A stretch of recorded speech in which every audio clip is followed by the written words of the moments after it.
Going through therapy alone can be a very challenging thing, but facing it while in a relationship can also be challenging for different reasons. There are pros and cons to being in a relationship while doing therapy, and so today I'm going to be doing a collaboration on the pros and cons of being in a relationship while in therapy. For anyone who's not familiar with her channel, I would like to introduce you to the very lovely and kind Kristen.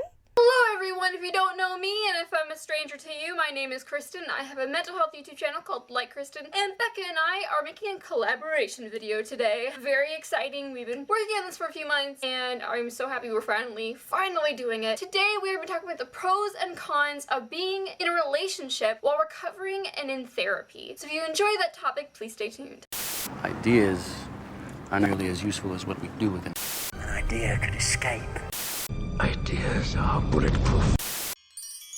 Now, Kristen and I come from different perspectives in that we've faced therapy for different reasons. My personal therapy has been about post-traumatic stress disorder, as well as facing clinical depression, anxiety, and OCPD, or obsessive-compulsive personality disorder, whereas her therapy has been more centered around depression and anxiety, both of which are very significant, just also they face different challenges. So we thought it'd be great to combine our experiences to present everyone with the pros and cons of what it's like to be in a relationship while also facing the struggles of therapy. And to start off, one of the pros is basically just emotional support.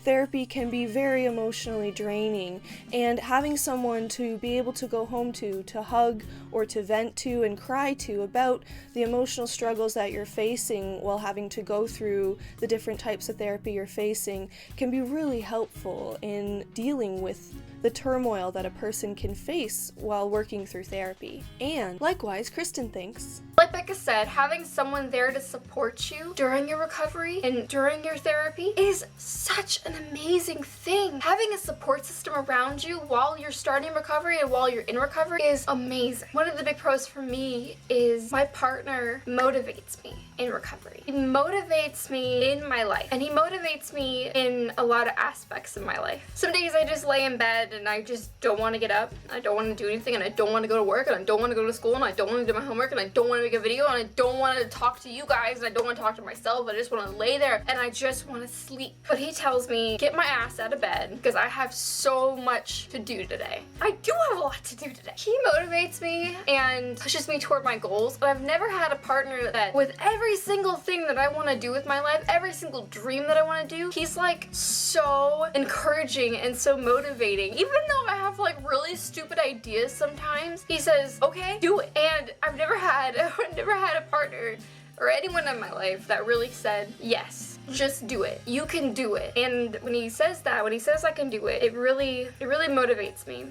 And it's really helped me in my recovery. Just having him there and having someone to come home to who loves me and asks me how my day was. And he helps me so much. Probably more than he knows. I want to get better for him. I want to go after my dreams for him. I want to be better in my recovery. I don't want to have depression anymore. I want to control my anxiety for us and for our future. If you have somebody that motivates you and supports you and wants you to be the best person that you can be, that is the best person to have while being in recovery. And that's why it's one of my pros. also, another pro that's somewhat related to the first one I mentioned is having someone to give you positive feedback to. So again, someone to talk to, but the main thing being that they can be a positive force when you're in a negative mindset.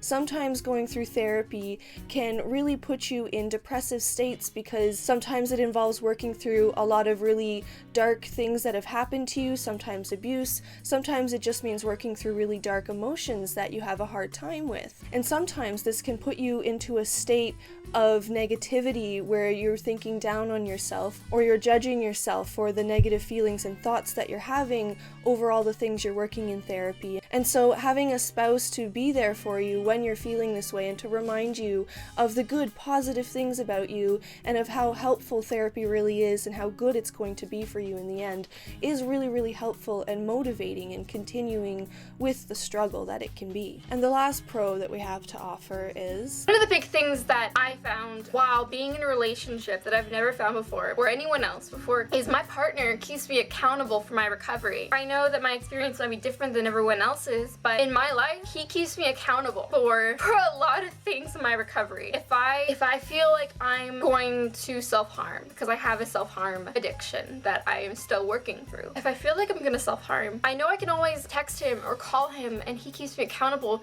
he says, Kristen, you have 2,000 subscribers that would be so upset with you if you self-harm right now. And he would say, you're worth so much more than that. He keeps me accountable, and I think to myself, yeah, why do I need to hurt myself right now? Self-harm is not gonna solve the problem, and I feel like that's a huge pro. Have someone there to keep you accountable for your recovery. If you go down in recovery, you have someone there pick you back up and say, you can do it. Now, in regard to the downsides or the cons of being in a relationship, one is basically emotional demand, in that relationships require give and take, and so there's going to be times when your partner or spouse needs emotional support or needs some kind of support.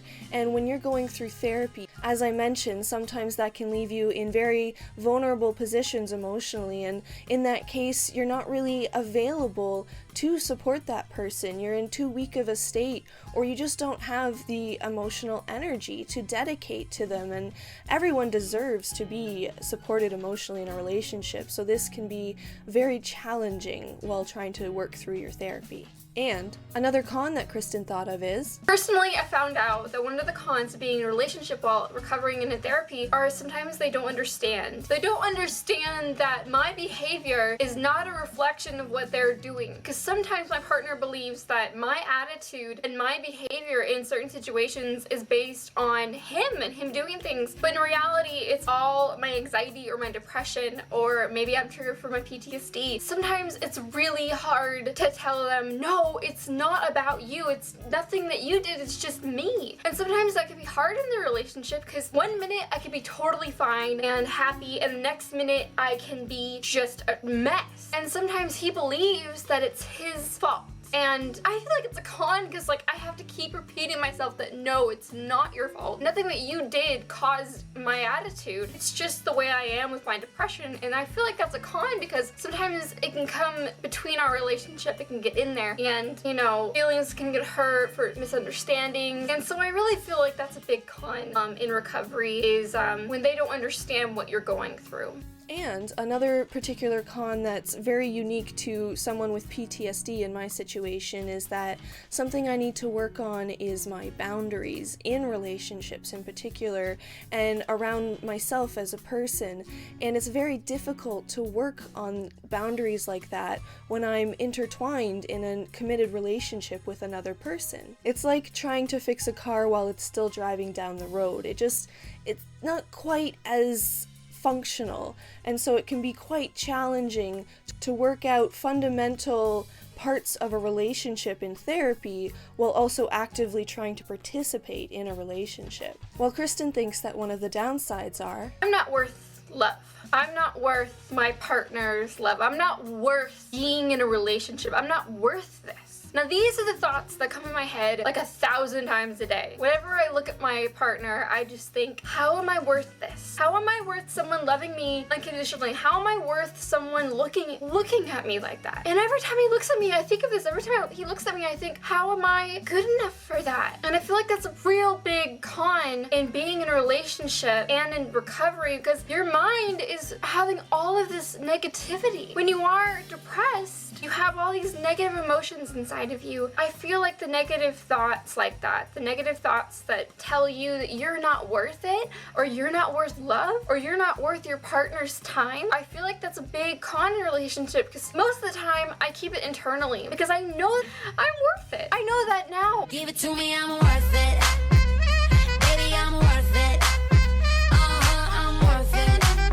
Give me, I'm worth it. Sometimes I do verbalize to him that I don't feel worthy, or I'm not worth it. And if you verbalize because you're not worth it. Don't ever put that thought in your partner's head. That's not good. This is a huge con, your negative emotions, because that can have an influence on what your partner thinks of you. So clearly there are both ups and downs to being in a relationship while in therapy, and it's actually very unique to each person and the type of therapy that they're facing. In a lot of cases, being in a relationship is better because you have more support, but in other cases it can be very demanding and challenging to the therapy you're trying to work through. And though we didn't really go into detail about the type of therapy we faced, Kristen and I have been talking a while about doing this video, and through our discussions I've come to realize that the biggest difference between our relationships and the therapy that we face is that she actually has been blessed with a rather functional relationship, whereas I actually have come to find through my therapy that my relationship is rather dysfunctional, and the best thing for me to do is to be alone so that I can work on my relationships and work on learning how to establish a functional relationship. And that's actually a really good point to note, is that therapy is really good for bringing out the goods or the bads of your relationship. And so when you're in a relationship and you're facing therapy for whatever reason that might be, don't ignore how your relationship is impacting the therapy that you're facing, and vice versa. If they're supporting each other, awesome. By all means, keep it up. But if they're not, don't ignore that, because the only way you can really make progress in therapy is by acknowledging the dysfunctionality in your relationship and then addressing that so that you can make it functional, or so that you can establish more functionality in your life and thus be able to do more productive work on your therapy. So all in all, whether you should be in a relationship while also facing your therapy is very unique to you and your situation and what you think works best for you. Just be sure to not ignore any signs that things might not be working out, because a lot of people don't want to lose the person they love even though it's dysfunctional. I'm currently facing that. I still very much love the person that I was with, but I had to accept that we are both mentally ill and we both need to work on our ability to be functional before we could progress to have a healthy relationship, which is really the best for both of us. So anyways, I hope you learned a little bit about facing therapy and what that's like while being in a relationship. And do be sure to check out Kristen's channel. I put her link down in the description, so give it a click and see what she's got to offer. She's incredibly supportive when it comes to a lot of mental health issues, and she makes really, really good videos. So I highly advise checking out her channel. So anyways, if you have anything that you'd like to comment on in regard to facing relationships and being in therapy, please share it below, along with any tips you might have to offer in terms of anybody who's trying to cope with facing therapy while also maintaining their relationship. I haven't found this to be a very widely covered topic, but I really think it is helpful to a lot of people who are trying to work through their different mental illnesses. So share your story and contribute to the support that we're all trying to share. And thank you so much for watching. Please join me again next week, where I try again to share a little something I've learned in life. I want to say thank you so much for having me on your channel. Becca let me do a little self-promotion in her video, so this will take a second. If you go over to my channel, I'm having a mental health event July 13th through the 18th, and it's called Mental Health Week, and I have a video explaining everything about it. What it really is for an entire week, I'm going to post a mental health video with a certain theme. I invited my subscribers to do it as well as many other mental health YouTubers, so if you would like to participate, she'll probably put a link down to that video down below, and a link to my channel if you guys want to go subscribe to me. Again, thank you, Becca, and hopefully I'll see you guys on my channel.